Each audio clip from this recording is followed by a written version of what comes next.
அனைவருக்கும் கணித வணக்கம்.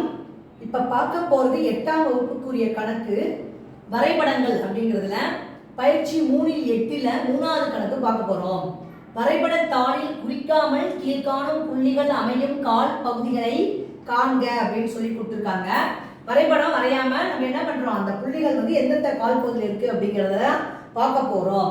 இப்போ நம்ம முதல்ல ஃபஸ்ட்டு கால் பகுதி எங்கெங்க இருக்குங்கிறத நம்ம எப்படி படிப்போம் அப்படின்னா, முதலாம் கால் பகுதினா என்ன வரும், பிளஸ் பிளஸ் எக்ஸ் இருக்கு பார்த்தீங்களா, இது எக்ஸில் பிளஸ் ஒய்யும் பிளஸ். அப்போ முதலாம் கால் பகுதியை பொறுத்த வரைக்கும் பிளஸ் பிளஸ் இருந்துச்சுன்னா ரெண்டுமே மிக எண்களாக இருக்கும் பொழுது அது முதலாம் கால் பகுதி. இரண்டாம் கால் பகுதியில் குறை எண்ணு ஃபஸ்ட்டு வரும் எக்ஸ் ஹெச்சில், ஒய் ஹெச்சில் என்ன வரும், மிக எண் வரும். அப்படி வந்தால் அது இரண்டாம் கால் பகுதி. மூன்றாம் கால் பகுதியை பொறுத்த வரைக்கும் எக்ஸ் ஹெச்சும் மைனஸ் ஒய் ஹெச்சும் மைனஸ். அப்போ அதே மாதிரி நான்காம் கால் பகுதியை பொறுத்த வரைக்கும் எக்ஸ் ஹெச்சில் என்ன இருக்குது, ஃபஸ்ட்டு பிளஸ் இருக்கு, ஒய் ஹெச்சில் மைனஸ் இருக்கு. இதே நம்ம தெரிஞ்சுக்கிட்டோம்னா நம்ம இந்த கால் பகுதியில் எளிதாக வரைபடம் வரையாமலே குறிக்கலாம். இப்போ பாருங்க, கொடுக்கப்பட்ட கணக்கு பாருங்க, 3 - 4 கொடுக்கப்பட்டிருக்கு. பிளஸ் மைனஸ் அப்படின்னா இது எந்த கால் பகுதியில் இருக்கு அப்படின்னு பார்த்தீங்கன்னா நான்காம் கால் பகுதியில் இருக்கு. எக்ஸ் ஹெச்ல பிளஸும் ஒய் ஹெச்ல மைனஸும் இருந்தால் அது நான்காம் கால் பகுதி. அடுத்து பாருங்க, எக்ஸும் பிளஸ் ஒய்யும் பிளஸ்னா எந்த பகுதியில் இருக்கு, முதலாம் கால் பகுதி. அடுத்து பாருங்க 2,0 கொடுத்துருக்காங்க. இப்போ 2ங்கிறது எக்ஸ் அச்சு. அப்போ என்ன எடுத்து எழுதணும், எக்ஸ் அச்சு அப்படின்னு எழுதணும்.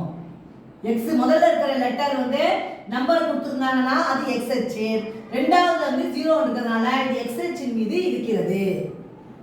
என்ன நம்பர் கொடுத்துருக்காங்க, 2,0 என்பது எக்ஸ் அச்சு. அடுத்து பாருங்க -3 - 5 கொடுத்துருக்காங்க. இது எக்ஸும் மைனஸ் ஒய்யும் மைனஸ்னா அது எந்த கால் பகுதியில் இருக்கு, மூன்றாம் கால் பகுதியில் இருக்கு. ரெண்டுமே மைனஸா இருந்தால் அது மூன்றாம் கால் பகுதி. அடுத்த கணக்கு பாருங்க, 4 - 3 பிளஸ் எக்ஸ் ஹெச்லயும் ஒய் ஹெச்ல மைனஸும் இருந்தால் நான்காவது கால் பகுதி.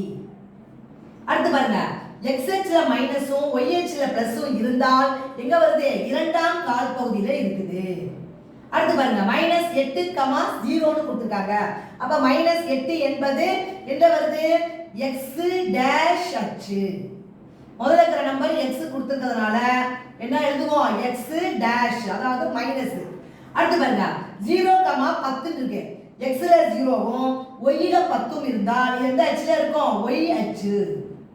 ஒய் அச்சின் மீது இந்த நம்பர் இருக்குது.